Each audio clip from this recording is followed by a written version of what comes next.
Derby is Gulfstream's final 100-point Derby prep. It's a Grade 1. It's the 14th race on Saturday's card, running a mile and an eighth for 3-year-olds. And very important to note the race shape here.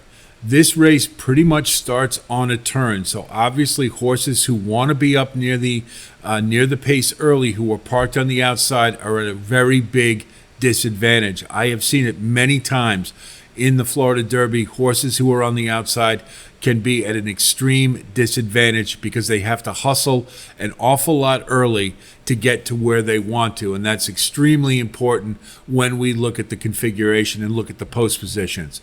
So we see the field here, and we've got some familiar faces from the Gulfstream Derby Trail. Frankie's Empire, who ran a pretty good Fountain of Youth. Hades, the Holy Bull winner. Grandmo the First, who just ran in the Tampa Derby and who has, I believe, ran in the Holy Bull as well. Real Macho, who ran in the Fountain of Youth. Ladambro ran a monster in the Fountain of Youth, just coming up short against Dornoch.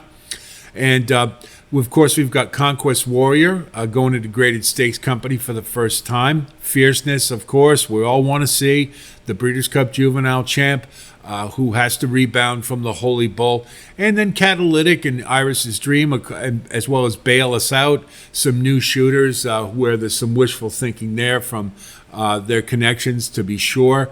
But maybe they're not, for one of them, maybe it's not that big a dream.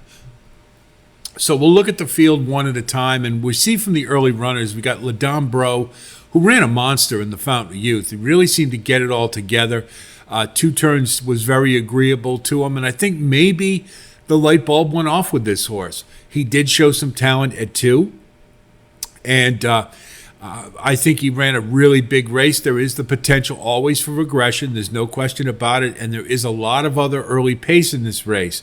However, I do like him as a horse, and he really surprised me from what I saw. So if he can take a step forward from there, he might be awful tough on the front end, and I think he can at least hang around in the mix. Fierceness, the key to Fierceness to me is the break. If he gets away unencumbered without any problems, he's going to be awful tough. In the Breeders' Cup Juvenile, he was in the 9-hole. He got away clean and was able to get right to where he wanted to, and then ran a monster. In the Holy Bull, he got pinballed a little bit early on, and in the Champagne, he stumbled at the break. So this is a horse who, if he can get away clean, then he has the potential to run his race, and he would be a factor here. The problem to me is you have that variable, number 1, and number 2, he's in the 10-hole. And you've got Iris's Dream right next to him, who's still kind of green. And so there is the potential. There might be some jostling or some bumping. You never know. And he's in the 10-hole for a horse who wants to get up near the lead. So there's a lot of challenges for Fierceness in this race. And again, we're not certain that he can overcome adversity. So if you have to choose, I'm going against Fierceness in this race. I think you have to choose between him and Conquest Warrior, and I think the challenges are a lot greater for him than they are for Conquest Warrior. So I think Fierceness is classy enough to stay in the mix, and he certainly could get under, but he is going to have to run a different race than he is necessarily accustomed to or wants to run. And we'll just have to see. But I'm betting against it, given what we've seen from him in the Holy Bull and in the Champagne Stakes, where when he had trouble, things didn't go his way. He didn't have an answer. Hades, it's a nice horse. He's 3 for 3 at Gulfstream. But keep in mind, in the Holy Bull, those fractions were extremely slow. And he was able to get out to the lead all by himself, save all the ground with little or no challenge, and walk home pretty much. He's not going to get that situation here. You've got Ladambro, Grandmo the First, Real Macho, and Seminole Chief, as well as Fierceness, who all want to be right there. So he's going to have to work a lot harder than perhaps he wants to. And he is a good horse. He has some talent. But I think things are against him here. And I was very close to just throwing him out completely. But given the mix, the makeup of the field here, I think you still have to keep him in. I think he could probably hang around and maybe get into the money. But I don't like his chances to win here. Grandmo the First is coming from the Tampa Derby. What do you do with a race like that? It's almost impossible to gauge a horse from it because the pace fractions were so extremely slow. He was there late, that's true, but he didn't win. And Domestic Product went right by him, and No More Time wasn't bothered by him either. So when you have fractions that slow, a lot of horses can stay in the race. Well, that's not going to happen here. There's too much other early pace. And to me, he hasn't demonstrated that he can move forward or will. I think he's plateaued as a horse, and so consequently, I don't like him. I think his price will be a little too short as well. Real Macho's going to be a good horse. I believe that. I think he showed something in the Fountain of Youth, but he is a mucho macho man, and they tend to get better as they get older. And in that, I think that it was just one of those cases where he was geared up to run a good race, and he tried like hell, but it was just a little too much for him. And I think you're probably going to get more of the same here, and so I'm going to pass on Real Macho. Conversely, Catalytic is one that I think in this race, if you're going to try to beat the chalk, you've got to find a horse like Catalytic. He hasn't run a route yet. Came off the bench at 6 furlongs, and it didn't break terribly well, but he closed like a freight train. And Saffie Joseph is 24% with first-time routes, and Catalytic's by Catalina Cruiser, so I think a 1 1/8 will not be an issue for him. And a lot of times when horses do run a route for the first time, they freak. And so you're going to get monster odds for a horse who demonstrated talent. He was closing extremely well. If he breaks better here and can get into position that he normally likes to run just off the pace and can take a move forward, he's got a chance.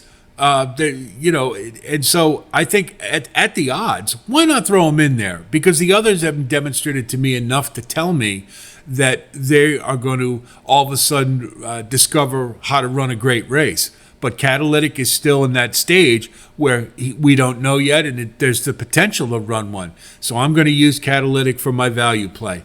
Seminole Chief, I think, needs the lead. I think he's demonstrated that in his running lines, and when he doesn't get the lead, he isn't as effective.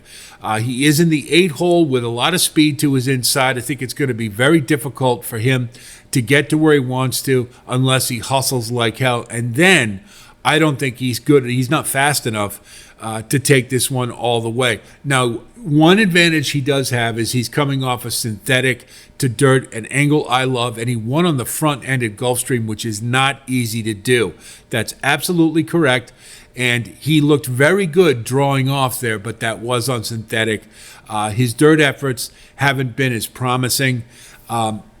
And he just won't be able to get to the lead. That's really what bothers me more than anything else. And if they do try to put him there, he's going to have to hustle an awful lot early, given the fact that this race starts on the turn. So I'm not going to bother with Seminole Chief. Iris's Dream is the easiest toss, not good enough, coming off a maiden optional claimer on turf. And just the only, really, the contribution Iris's Dream makes is whether or not he is going to allow Fierceness to get away clean on the break. But aside from that, he's nowhere.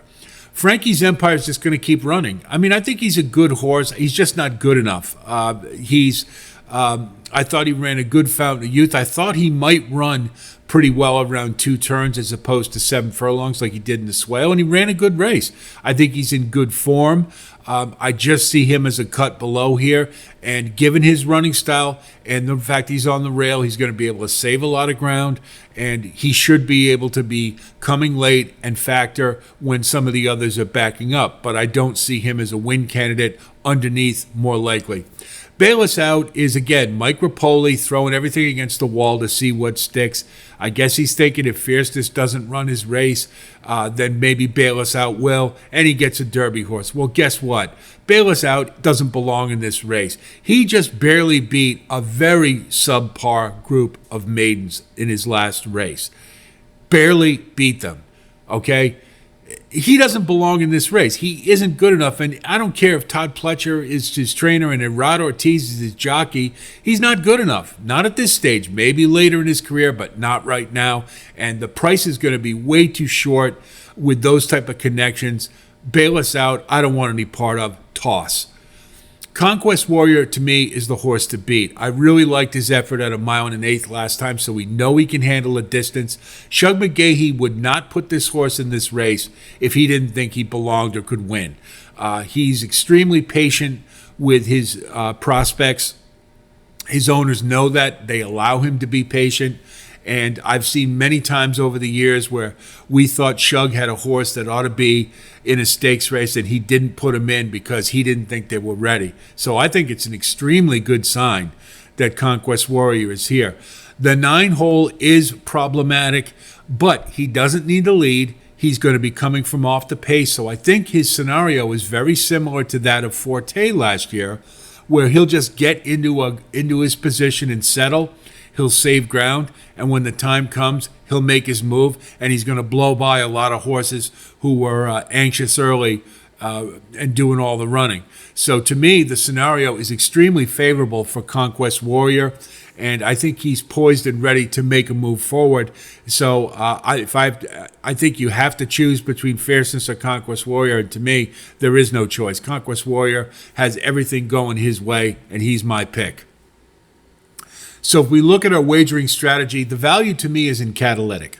I think running in his first race, it's a good scenario for Safi. He's shown some talent, and I think he's a horse that logically lies in the weeds with some of these others that we've seen run that maybe we're trying to make a case for as, maybe he can take a move forward. I didn't see anybody who really can, and that's why I like Catalytic.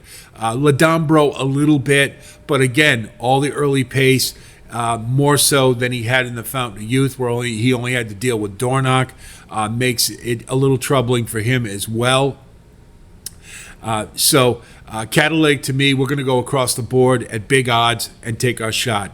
We're going to box Conquest Warrior and Catalytic on that offhand chance that Catalytic can find the dream trip and just gets the better of Conquest Warrior because he will be a little closer to the pace. Now, if you want to go 9-7 cold, I wouldn't blame you at all. And I would, that may be a little bit better play, but hedge a little bit just in case.